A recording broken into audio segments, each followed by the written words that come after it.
The Deputy Prime Minister and other elected officials around the country, they're hearing from their constituents. And I think, they're hearing what we're hearing. We're hearing directly from Canadians that high inflation is hurting them.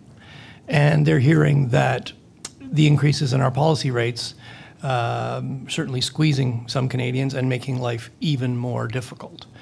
I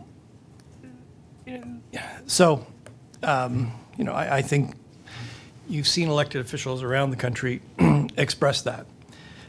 Look, unfortunately, there is no pain-free way to restore price stability. The destination is worth it. We don't want to make it any more difficult than it has to be. But we do require higher interest rates to lower inflation. If we hadn't raised interest rates, inflation would be a much bigger problem. Monetary policy is working. As I highlighted in my remarks, we're not there yet, but the target's in sight. We need to stay the course. The Bank of Canada is set up to be operationally independent. There are good reasons for that. And that operational independence, that independence, it's more important when the decisions are difficult. The decisions are difficult. I am confident that the Bank of Canada remains independent. We have a clear mandate.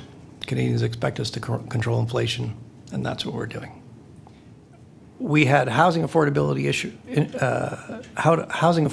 issues when interest rates were very low. We've now raised interest rates. We still have serious housing affordability issues. I don't think you're going to solve this problem with interest rates. The fundamental issue is, for a number of years, demand for housing has been running ahead of supply.